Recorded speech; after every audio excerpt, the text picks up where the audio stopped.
What's up, guys?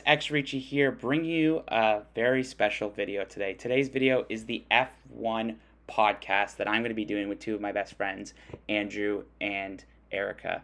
We decided that ever since we've started falling in love with Formula One, we wanted to talk about it. So, this is going to be a podcast that we're going to be doing almost after every other race, talking about the teams, the race, and everything kind of going on with Formula One.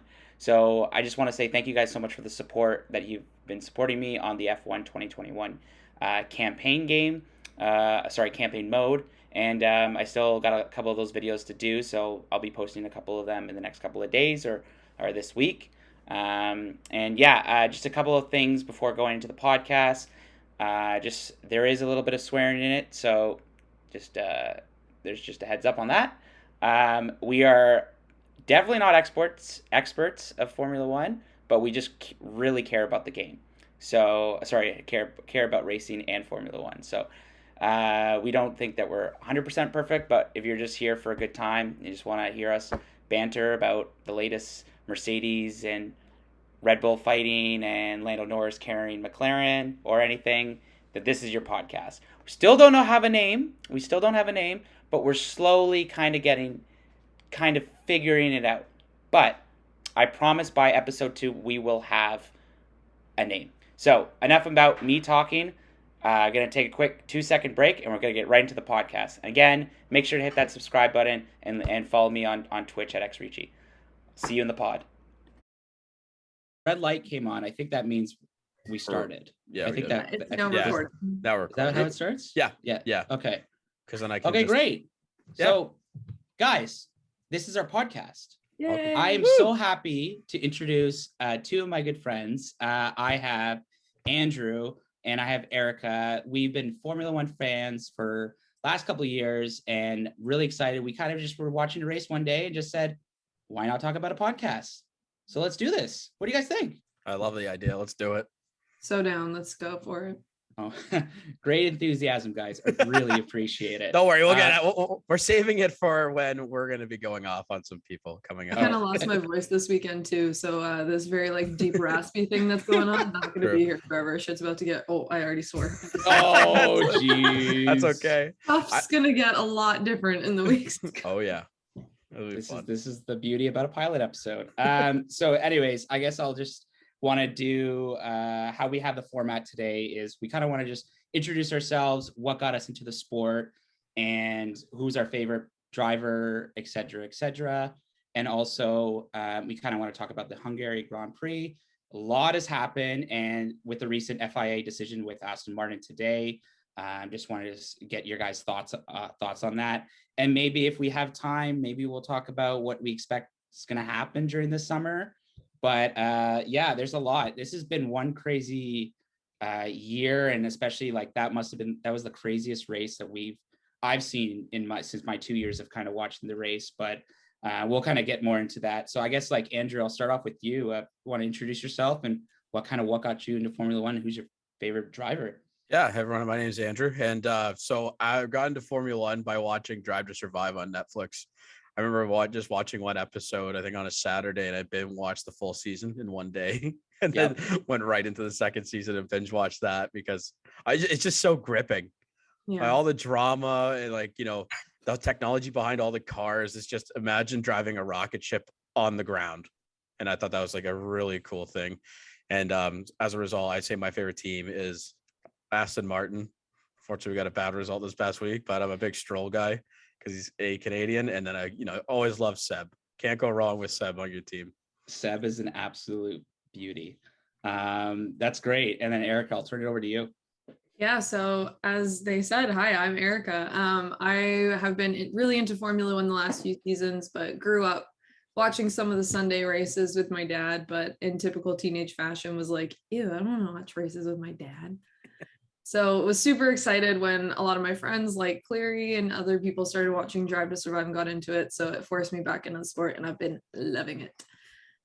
So for me, it's hard to pick a favorite driver because having not watched it for so long, I'm kind of coming back in and the field is so new, but I have to go with McLaren and Lando Norris.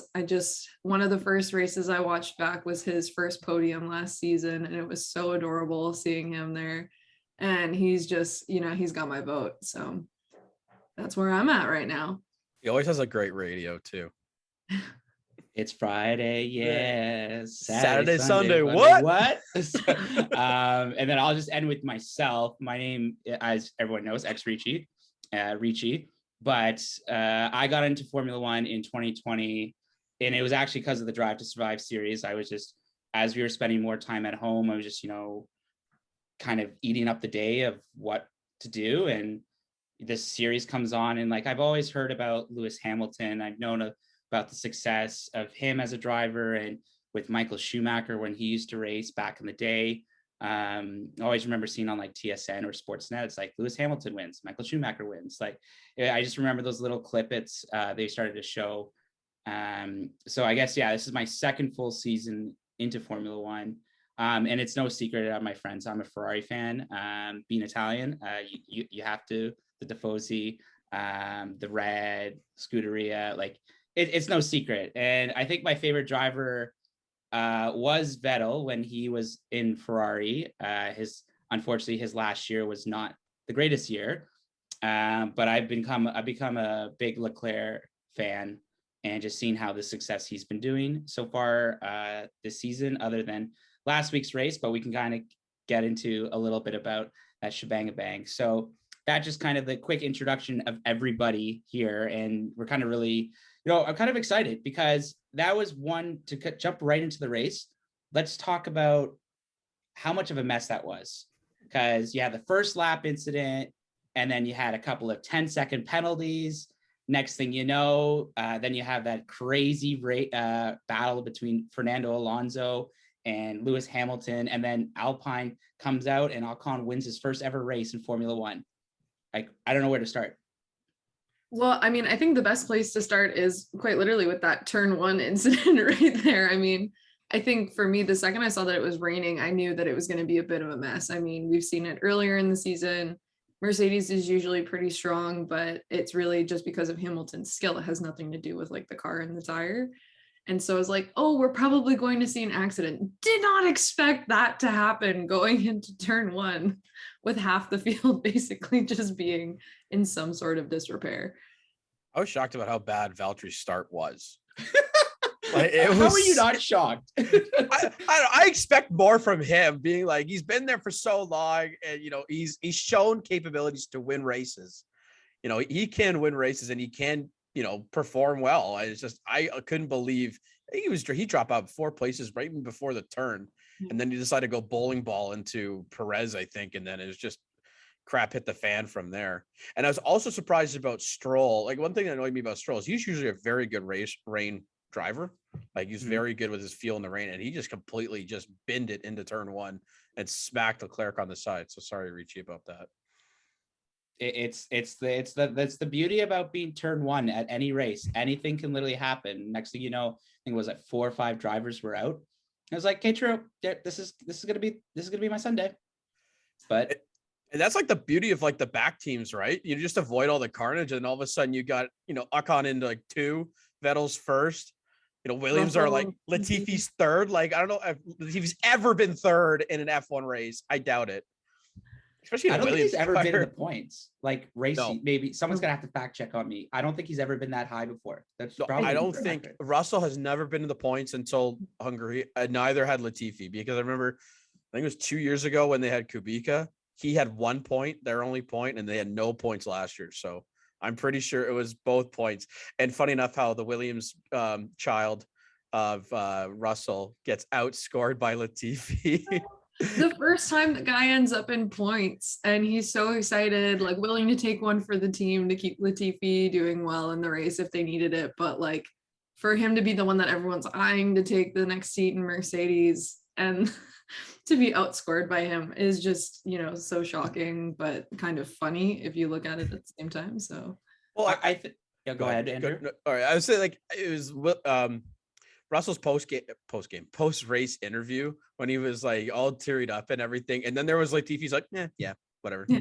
Got points. Just another Sunday at the office. I'm like, dude, like you, I don't think you understand how crazy that's been. Like just for a Williams to score points lately. I knew like they had success in the past for sure. Not one driver, but two. It's funny how lightning strikes twice all of a sudden, right? It's like, it's funny how those things work. Yeah. And I mean, it's so unexpected because I mean, that turn one incident was so easy to look at it as being the worst thing ever, but it really kind of gave us, I think, some of the competition and some of the excitement people have been missing over the last couple seasons. Mm-hmm. Like the joke has always been like, please don't be Hamver bot or some version of that for the last few races. And when some of those people are completely eliminated from the field, I mean, Max was able to at least stay on the road, but not in a competitive position. Well, that's where we get the battle with Alonso and Hamilton, who's like, who knew? I mean, we all knew Alonso was great, but to hold off Hamilton for that long was just spectacular. Especially like in the different types of cars. Like Alpine is not traditionally having a strong car, especially with Renault, but my God, like that was like the double. I don't know how many laps it was, but it was enough. It was funny though. I think if Hamilton got Alonso a couple laps earlier, he would have passed Seb and Ocon in the last lap. Like he closed the gap from like 10 seconds to 2 seconds, and I think in a matter of a couple laps. So I was like, oh my God. Big props for Fernando. And especially what Erica said earlier, like this is kind of what the hunger about this season, because like last year there was a lot of like Mercedes dominance and like throughout the whole years, but like this time, like obviously lap one incident, the race opens up. Next thing you know, you have a team that is not meant to be up there, and then just seeing the pride and joy when Ocon like crossed the line and just like he actually didn't really know where to go. Yeah. He literally had no idea where to put the car.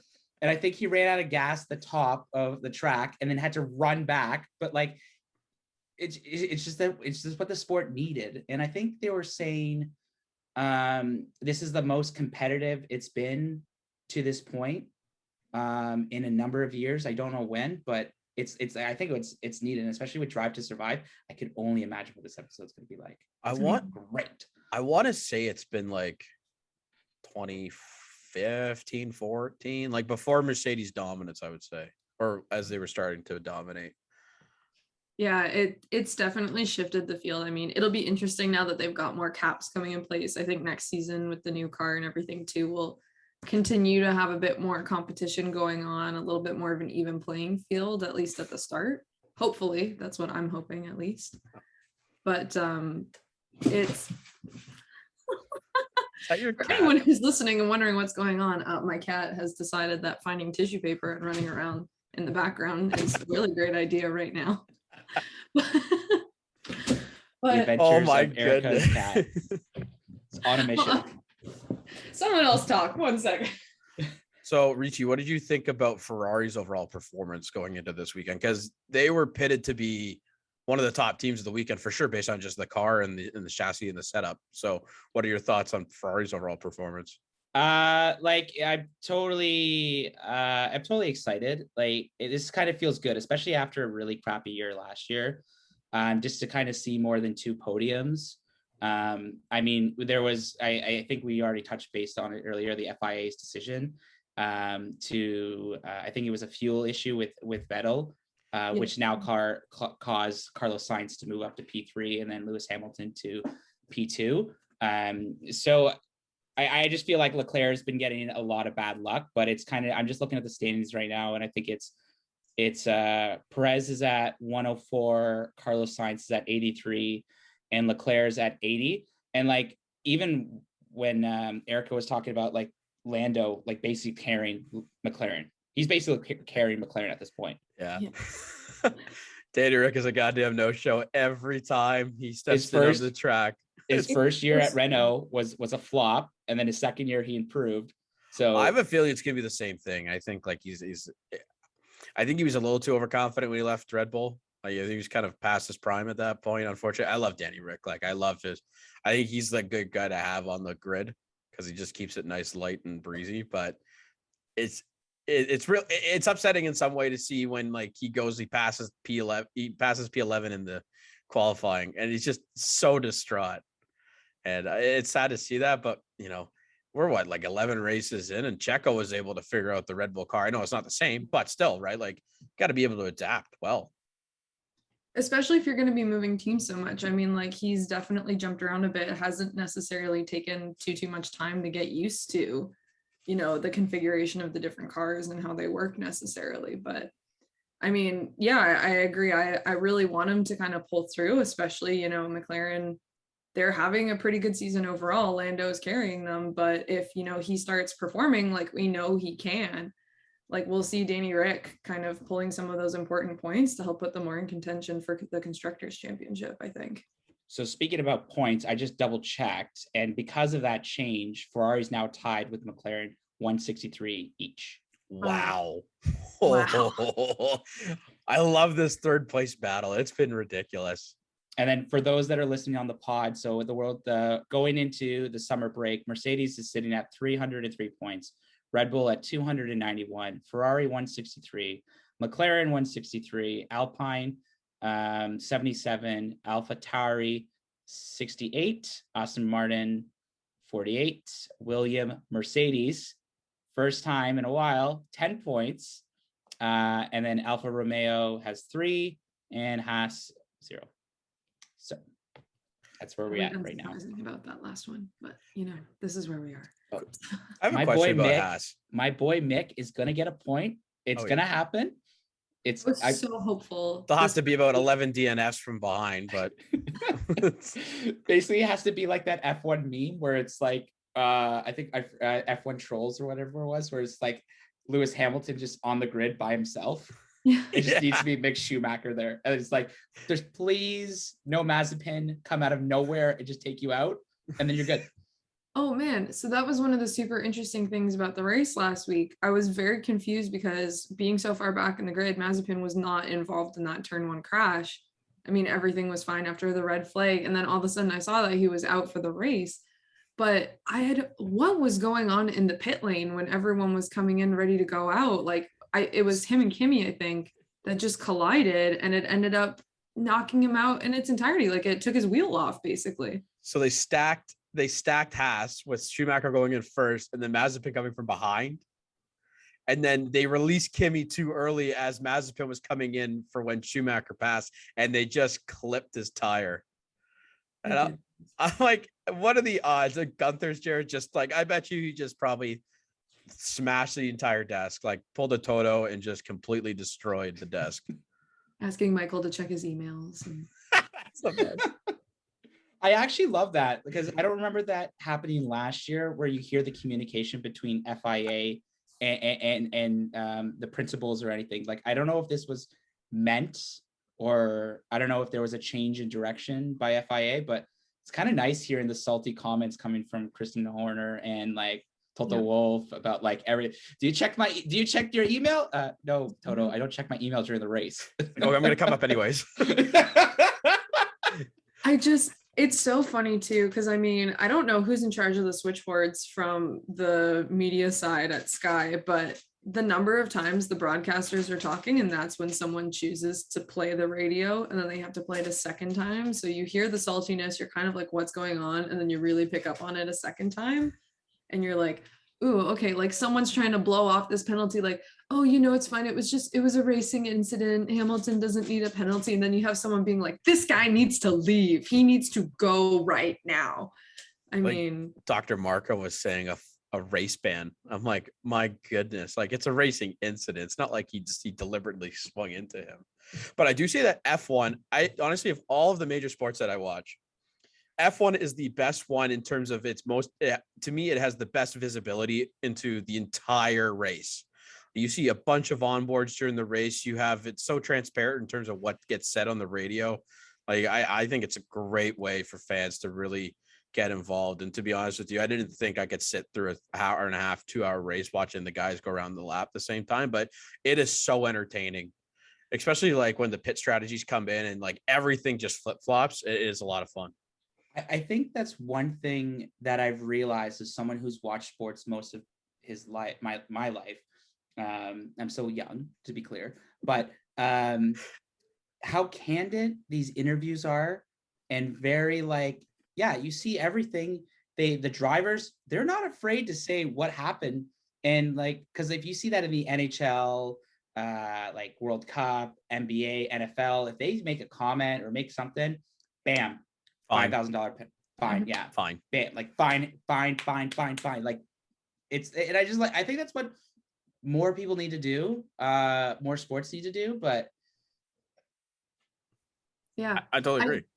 I definitely think it makes it very interesting. And I mean, I don't really like to watch a lot of the post-game interviews for other sports, but I mean, what was it this week? You had Lando, who's in the middle of giving an interview to someone, and he's complaining about Bottas taking everyone out. He's right as the behind. guy's walking up.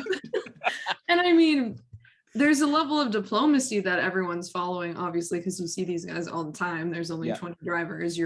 It's not like you can kind of hide behind a team or anything like that. But it's I mean, you've got so many personalities because you've got Kimmy, who just ice cold, doesn't care. Did you see like the grill to grid of his PR? He was trying, like the last grill to grid episode online on YouTube was that they had to name all the world champions from like 2020 back to 1950, and like Kimmy got to like 2007, and he goes, he's trying to say number 6, and he goes like, do I just keep going? She goes like, oh, you go until you give the wrong answer. He goes like, oh, I would have stopped a lot sooner if I knew that. So he goes like, yeah, 2006 world champion Kimi Räikkönen, and they're like, no, and he's like, oh shit. I don't know. I would hate to be his like press secretary, because he's so hard to read. Like how would you survive as like if you're doing comms for Kimi? He's the Marshawn Lynch of F1. Like he's just there so he doesn't get like, I don't, again, like we said, they don't really have fines, so it's not like he's there so he doesn't get fined. But I mean, just so unpredictable, so curt and to the point, and just kind of wants to go in and say what he's got to say and get home afterward. Speaking of personalities, I really hope they have Nico back on doing color every race, like much better than Martin Brundle. No offense, Brundle, but I think Rosberg, he was a champion recently in 2016. He knows what the car's like. He knows the majority of the field as well. And, he's been in racing like the most recent. Plus, I just love, I remember, I forget which Grand Prix it was, but they were doing the post-race interview with Norris, and Gasly showed up. And I think Norris called Gasly an idiot on the track. And Rosberg's like, so, hey, Lando, do you remember calling Gasly an idiot on the track? And he goes like, Pierre, how do you feel about that? Like while they were right there, I was like, man, this guy has no chill factor. Rosberg's got some hot takes, like, and even in this race a few times, because they postulate as they're watching, like, oh, maybe this is the move you'll make, maybe this is what you'll do. And he wasn't afraid to tell the other commentators, like, no, you're wrong. No one would do that. No one in their right mind would do this. Stop saying that. I don't know if you guys follow him on YouTube, but usually before every race, he kind of goes on F1 20 or 2021, and he kind of drives the track, and he talks about the whole track and like what to expect or what to kind of see. Like it's actually kind of very interesting. I also think like since I'm so new into it, I thought it was really weird that he retired. But like he retired and said, I beat Lewis Hamilton. That's it. Well, I think the whole premise was that they were racing since they were like kids. Yeah. And like how they were best friends at one point, and then, the move to Mercedes happened, and, shit hit the fan pretty much. And Nico finally won, but I think he was honestly just spent winning that 2016 championship. There's a huge toll to driving. I mean, these guys, between trying to, keep yourself in good physical condition, so if you hit a wall, you're not going to get absolutely wrecked, and to make sure that you can control these cars, because there's like, you're pulling a lot of G's if you're coming around these bends too fast, or, suddenly having to slam on the brakes because something's happening in front of you. And then to mentally have to keep track of what you're doing, talk to people on the radio about strategy, and keep your wits about you, because someone can come flying out of nowhere and just wreck everything. I mean, I have to imagine for some people, you're going to hit a certain point where your nerves are shot and you're fried. And, especially if you've got a family and a wife and stuff, you're going to be like, you know what, maybe it's time to step back and, sit in the booth instead of the box and go from there. Or like my boy Carlos is literally yelling in the middle of the radio about a helicopter being too close on the track. I love Carlos's race, just telling his engineer to like pretty much F off. Let me run my own race. I know what the tires are like. And like that's how he literally got to P4 at the time, P3 now. But he really ran his own strategy to perfection. Yeah, we don't see that too much. I mean, so often you don't hear a ton of chatter other than the drivers complaining about what's happening. And it's you just hear, okay, box, we're gonna come in next lap, get ready, someone else just pitted. And they do really rely on the team to tell them that. So between that and then, I've never paid attention to the helicopter, but next thing you know, I was looking for it. And at one point I did see the wind making a banner move on top of one of the overpasses at the track. So she was riding low. She was riding really low. I was like, were they just recording the race, or was it just for the lulls? It's the overhead cam, I'm pretty sure. Oh, yeah, I'm not entirely sure, but still learning the sport, kids. 2 years in, still trying to figure it out. I just love when they show some of the crowds too. Like every track is so drastically different with who shows up and where. And I mean, this past week, it was just such an eclectic mix of people, I think, that came out to the race. And so whenever they show them on camera, it just makes me so happy. You'll see like little kids who have clearly no idea what's going on and are just kind of partying in the stands by themselves. And then the super serious snobby people. So for me, I need those overhead cams. I need that helicopter every once in a while to just zoom in on some random person. I love the orange shirts.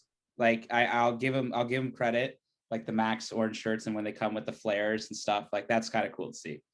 I mean, I love if we're at like, if it's all the Tifosi at Monza or something, like, because Ferrari fans are everywhere too, but like those are the ones that really stand out. And I think at the French Grand Prix, I don't know if they had it, but they would give them all like little French flags, and yeah, it's kind of cool just to see how they interact with the sport. So. Yeah, we got people sitting all over. And that's what I wonder too, because there's a couple tracks where you're really kind of like where the seats are, you're in the middle of nowhere. I mean, or sometimes, in order to get where you are, you would have to cross a track to get there. Like the logistics that goes into this between moving the cars and everything, especially if there's an overseas race, is kind of crazy. But I'd be freaking out if I were one of those people. Like, what if I have to go to the bathroom? Like, what if I hear my car alarm going off in a parking lot somewhere? Like, what do I do? It's like if you lose your phone or you lose anything, it's just like, oh, it's gone. It's probably not gonna be returned. What was it? I forget. Was it recently where I think the F1 like wanted everyone? They're really big on reducing carbon emissions and like how every track is kind of like net zero carbon. So I think they try to like get everybody to like either bike or to like they'll get bussed in from a certain place so that they wouldn't have to worry about that in particular. But I can imagine like in Netherlands at Zandvoort, there's probably just a tower of bikes for everybody coming through. Okay, so my question now, and I know we were kind of talking about this beforehand, but I feel like we can really dive into it now that we're recording. How badly did fantasy go for everyone after Hungary? It went great for me, but it's not about me right now. But well, Valtteri decided to go shunt in turn one, so there goes my guy, and then Verstappen had half a car. So no, false. James, team orders. James told him what to do. Toto just went to him, probably put a gun behind his head and said, "Hey, do you want your spot for next season? Do this." I just love the Latifi. Like, I mean, it's just bringing that Latifi meme to life of the whole, like, if you get a 10-second penalty for taking out a car on the grid, like, just take out 18 cars on 80-second penalty. Still gonna finish first. Still gonna finish first. Doesn't matter, because if no one else is racing, you can serve that penalty time and you're good to go, man. Like, just run with it. Have a cup of tea, just sitting in the car. I jumped 8 spots in fantasy, and then after the decision, I went down to 7 spots, but still, because I double pointed Ocon. I was like debating, I'm like, do I want to do Ocon? Do I want to do Vettel? So yeah, my team was that week. I had Tsunoda, Verstappen, Hamilton, and then I picked Haas because I didn't have enough money to use anything else. But I got 402 points for Ocon on Grid Rival. Highly recommend for anybody who struggles with who wants to do fantasy for Formula One. But I thought it was great, so I was happy with my results. Yeah, we've been using the F1 app in my league. So it's the scoring, I think, is a little different based on what we've talked about before. But like, I was so confident with my team going in. Like, I'm hanging out with a couple friends. We're having a few drinks the night before. And I'm like, I got this, guys. Like, Saturday is going to be great. Sunday is going to be great. It's going to be awesome. I had Verstappen, Norris was doubled. I had Perez, I had Leclerc, Schumacher, and then McLaren as my constructor. So I was like, I'm feeling good about this. This is going to go well. I got 13 points this past week. And that went up from 8 after the Vettel disqualification. Oh my God. Like, I think I finished my race week with 63 and Ocon had 47 and McLaren had 11. So you can only imagine how the others did. Andrew, what app do you use? I use the F1 app for fantasy okay. as well. Yeah, my team is Verstappen, Valtteri, Norris, Schumacher, Ocon, and then of course McLaren as the constructor. I was going to show it, but I got my virtual background for those that obviously we're not going to be doing video for this podcast, but I have basically Leclerc and Carlos as my virtual background.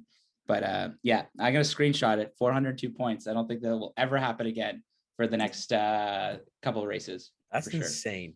I also just want to point out for the listeners, this is the third time he's tried to show us something on his phone with this virtual background on, and every single time we cannot see anything unless there's a photo of a person, and then they I was just going to say that. the virtual background. Great, Next thing you When there's text involved, just not forget Next it. thing you know, I'm going to be talking the podcast. James is going to come out of everyone's like, Richie, it's James. Crash the podcast. Oh my gosh. What do you think? What was your favorite moment of the entire week, Ken? Weekend. You know, that's how Lewis says, you know, the weekend. Or just how Daniel and Ricardo try to answer the trivia. Hamilton? It got worse after Schumacher, like after the Schumacher run, he was like guessing in and out using his hand motions. I was like, man, Danny Rick's a character. I have to say, I mean, for me, just because I love kind of cringy comedy moments where, you know, the more uncomfortable everyone is because no one's doing the right thing, the funnier. I love the moment of Bottas interrupting Lando during his interview as he's not saying the nicest things about him to a reporter. I mean, just you feel the bottom of your stomach fall out and you can't help but laugh because it's just so unfortunate and so funny to see it. But if we're talking racing, it has to be that's a good moment. Alonso and Lewis, hands down, it was my favorite part. I mean, especially just to hear how agitated Lewis was on the radio, like, oh, he's swerving all over the track. Where is this guy? And it's like there's no space to swerve. There's just turns everywhere. This is why it's so difficult to pass in the first place. But even still the skill that Alonso showed. And he's like, he's mad that like someone was like actually competing with him. It's like, this is too easy. This ain't easy anymore. This is what happens when you're not at the front of the grid the entire time from the second you start the race. Like you actually have to try to pass people in places that are difficult. What was going through his head when he didn't go to pit?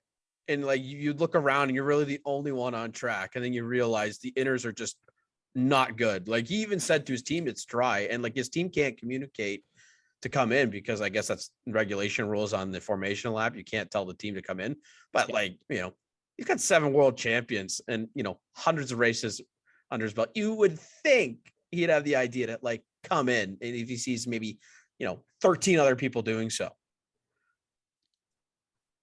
Because that minute that happened, it was over. Like at one point I thought he was going to come back. If Alonso wasn't there, he definitely was.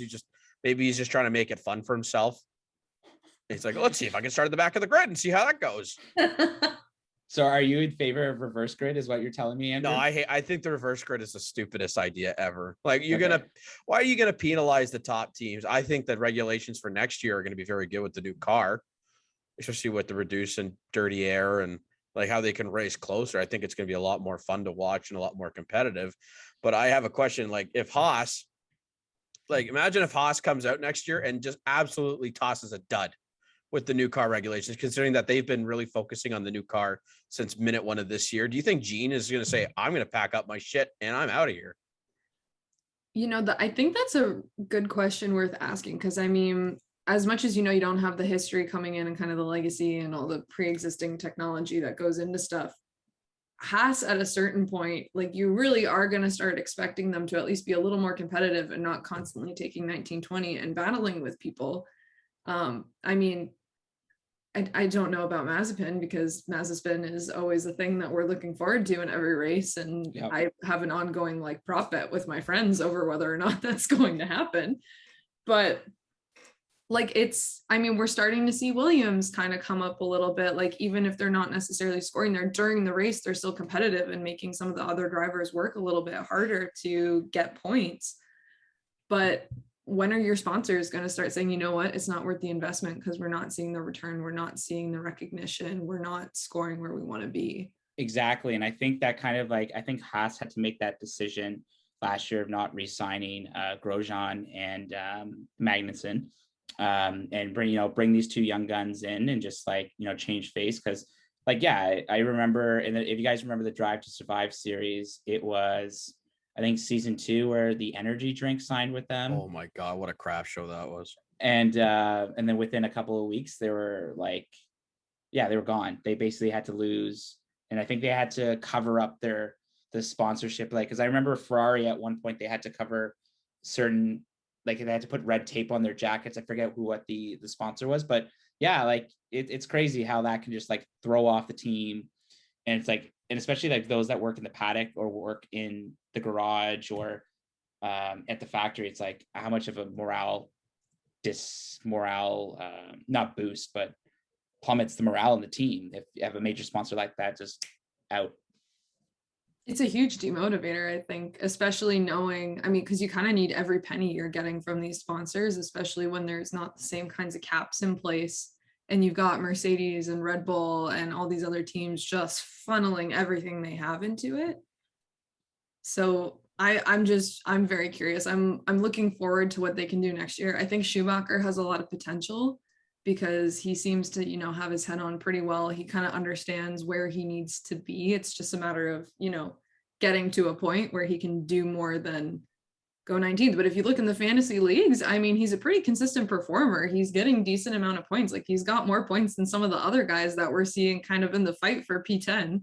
If you had told me last week he would have been one of my lead scorers, I would have told you to go take a hike. But I mean, can you tell? I love how you're judging this guy's performance on his fantasy performance.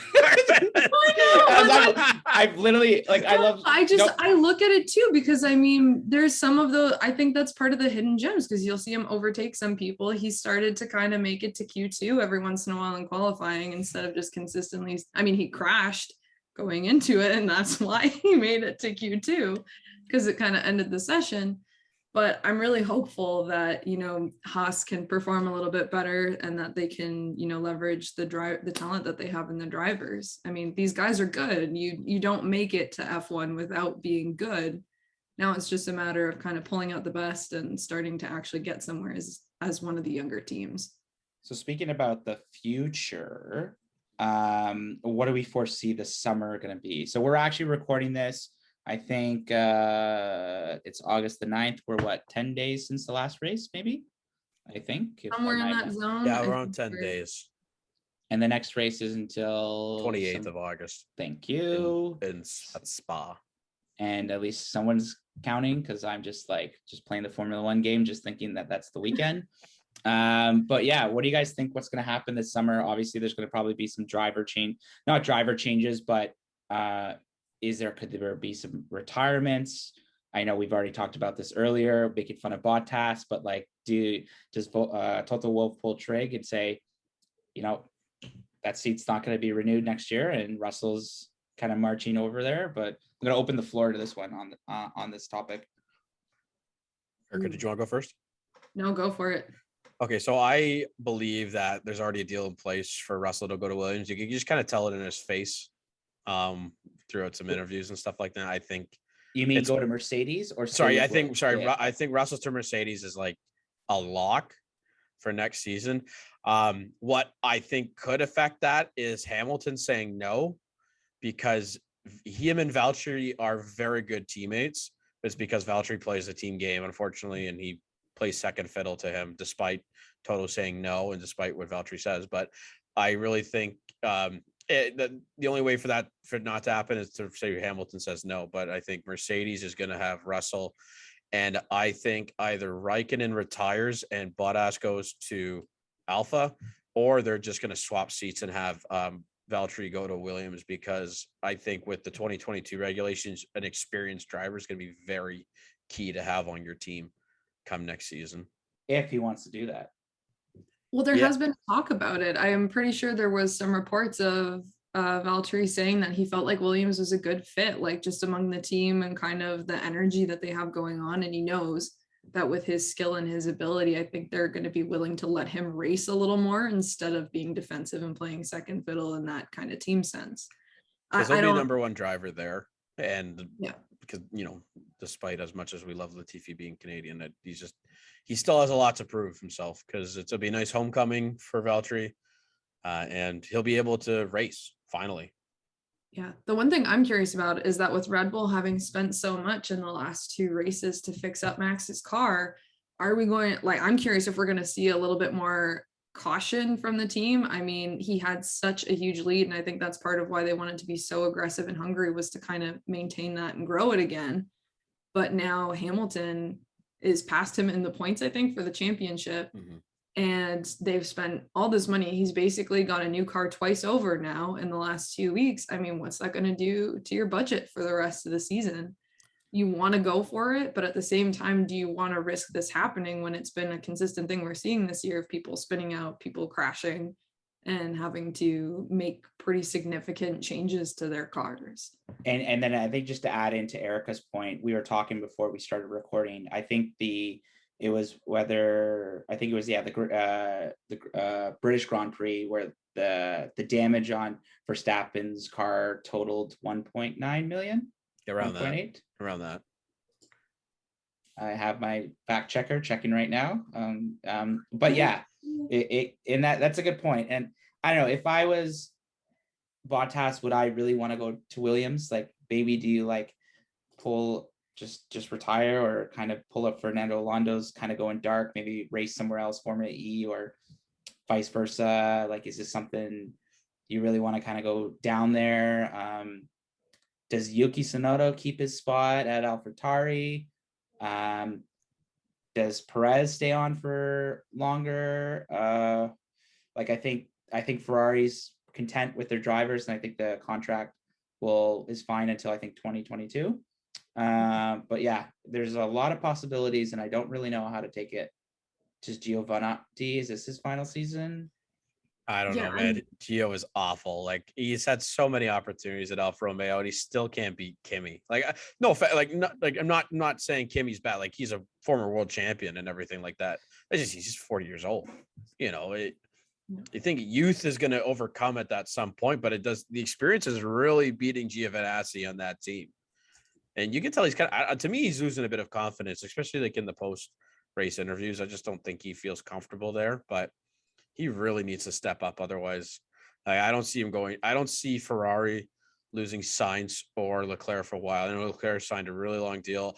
I could see Sainz re-signing because he's had such tremendous success. And I really could think that those two guys are going to build Ferrari back up in the top 3 contention.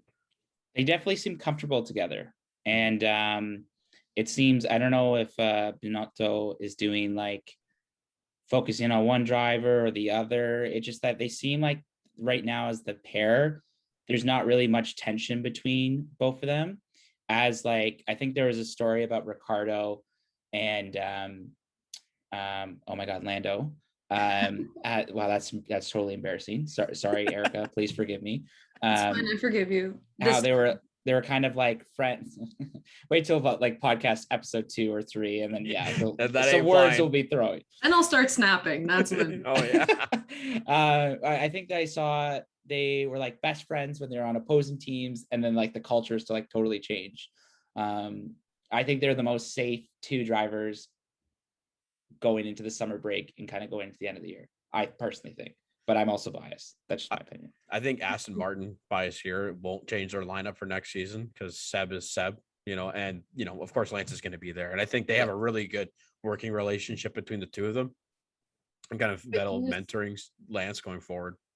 Sorry, I didn't mean to cut you off. That's okay. Oh no, sorry, that's okay. I've done that to you by accidentally today as well. But this is kind of what I'm wondering. I mean, I agree. I think Ferrari is a little bit balanced right now. I think I get the sense that they've been favoring Leclerc a little bit. I mean, especially with Monaco, there was such a huge push to like put everything into him. I get that it's his home race, and obviously you want people to perform well at home. Unfortunately, that didn't happen. But Sainz is still performing so well that clearly there is, you know, like a good amount of attention going into his strategy and his car. But I'm very curious about McLaren for sure, because I mean, I think everyone expected there to be this huge bromance between Lando and Danny Rick. But we've got, you know, the rising star, the up and comer who's been doing really well. And I think especially last season started performing really well earlier than a lot of people expected. And you've got, you know, the guy that was kind of all eyes on him a few seasons ago, where everyone was expecting him to, you know, take championships and be, you know, a real contender for several years to come, who's now not really realizing that potential that was put on him. And I mean, I think you're getting a little bit of a clash of the egos, but also from the McLaren standpoint, like, where do you want to put your bets? Do you want to put it on the guy who is, you know, a rising star, maybe a little bit less tested? Or are you going to, you know, try to keep someone who's a little more tried and true, but, you know, really isn't living up to the standard that you set for the year?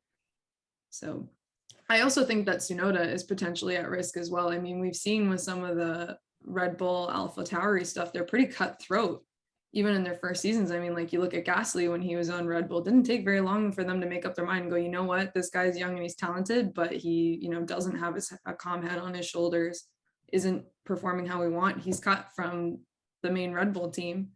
And Tsunoda this year, how many times in qualifying and during races has he freaked out and locked up and crashed, or, you know, just kind of been a little bit too hesitant when something's been going on? So I know that he's young, but he just doesn't seem to have the same kind of control and mindset as some of the other young guys.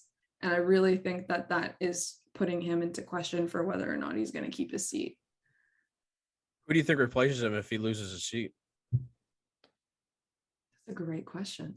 Do you think like I haven't thought that far ahead? Do you think like a Nico Hulkenberg comes out of nowhere and just returns? Or like, I haven't really been paying much attention to Formula F2. 2 this year. Yeah, wow. Formula 2 this year. Because I was always the only reason I was watching last year is to see if Mick Schumacher was going to win it. But yeah, I don't know. Does a Schwartzman come to play? Guangyi Joy, if I'm pronouncing, my apologies, comes out. But I really don't know how it's gonna. Yeah, who takes that spot? Like, I think it either could be like an old guy, not old, like a classic like Hulkenberg coming back. I should old. Or does Albon take that spot again? You know, and because he's been a really good reserve driver for Red Bull this year, and kind of helping them throughout there, and he's been racing in that I think it's the Touring seat, like it looks like a racing car, but it's a one-seater, and they do races. It's interesting. Or it could be like, I know they're academy drivers. I think they're like Liam Lawson and Yuri Vips, and I think they're having decent seasons. But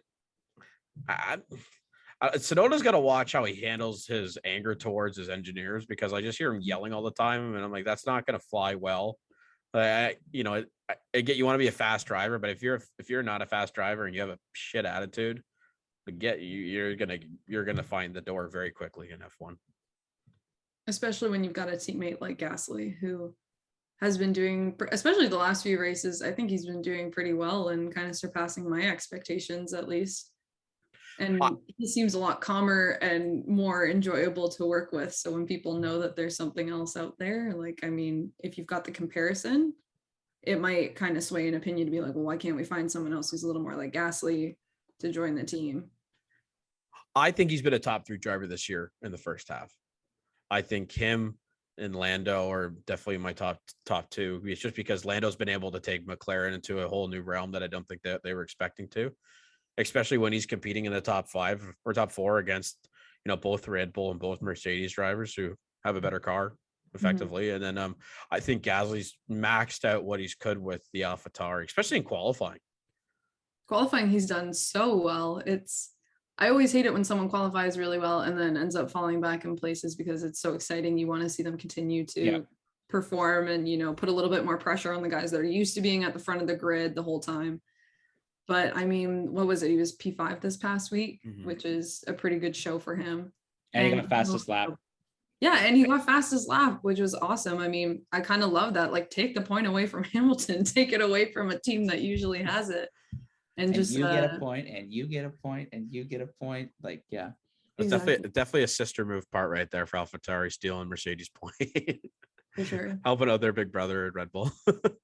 And I definitely preferred that to what they did with Perez the other week when he was struggling at Silverstone and they were like, oh no, you have to pit just so you can get fastest lap, when he was so close to cracking the top 10 after battling his way back. So it's not what you love to see, but sometimes, like we've said, people, if you're in that second seat, sometimes you got to take one for the team just to do what's the best strategy overall for the guy they think is going to score more points. I would think too that with regards to Perez, I think Red Bull really like him because he's been able to score 100 points before this, before the half of the season. Outside of the past two races, he's had a pretty strong showing overall. I know the first bit was a little tough, but in Bahrain, when he worked from the pit entry back to P5, he had a couple tough showings early on, but he's picked up the scraps in Baku when they won that crazy Azerbaijan Grand Prix. I honestly didn't think there was gonna be a race crazier than that, and then Hungary came around. It was just like, hey, I'm here. Yeah, Baku was insane. I mean, I'm pretty sure everyone thought once they had the red flag and it was the start, like they were starting again from the grid, that Hamilton was gonna run away with it. He was like, I mean, Max is out, he's at the front of the grid, he's just gonna take off. But to lock up going into that first corner and just the insane amount of carnage. I mean, we saw Vettel get a podium. He actually got to keep that time around, which was nice. Finally. No, I'm kidding. Finally. But I think should have had a podium this week, but FAA are stupid with the regulations. Why do you have to have a leader to test? So, like I there's so much technology. You need a leader to test. Get out of here. So is that what this entire disqualification thing is about? Because I wasn't paying attention. I knew that he lost podium and it wasn't counting for Hungary, but is this now to kick him out for the rest of the season over this one leader in the tank, or what are they talking about? I think they just disqualified him from the race itself.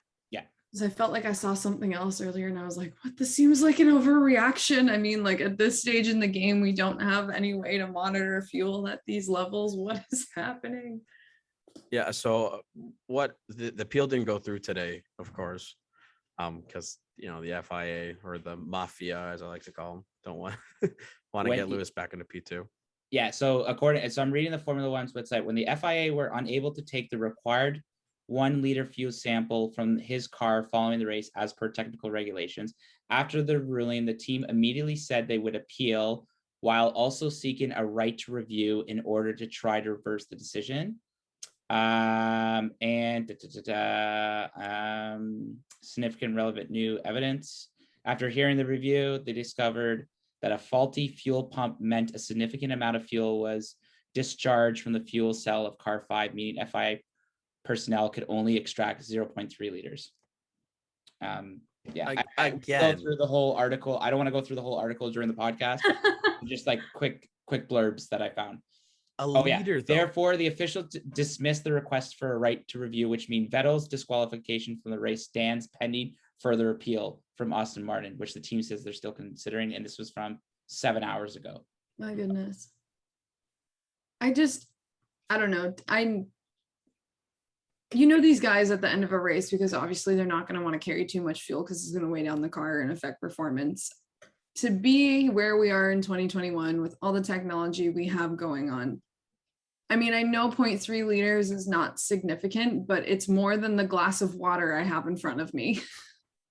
And I like to think that, I mean, we're able to test a whole bunch of other stuff with far less than that there'd be something they could do to not require that. And it definitely goes for integrity, and I'm totally for keeping integrity in racing to make sure someone's not using some doctored fuel that's not approved and could cause all other kinds of problems. But it just seems insane to me that, first we got Hamilton with a 10 grid penalty for a new engine, and Bottas only has 5 for taking everyone out. Now we've got this going on. I mean, the rules, I think, are needing to start keeping up with the realities of what driving is like in 2021. Yeah, I totally agree. Amen, sister. I can't even respond like that. No, Just I like, don't know either. she clearly knows her stuff, Andrew. We're still learning. Yeah, I'm just gonna head out right now. So Yeah.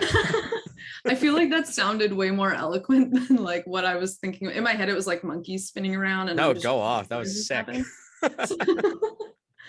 But yeah, it's insane. I mean, like, we've looked at, think about the last few races. There's been so many crazy penalties that they've been handing out where like they keep talking about how they want to encourage racing and they want to encourage competition. Then the second someone ends up taking a more competitive line around a corner, oh, you get a penalty and you have to take an extra 5 to 10 seconds in the pit lane.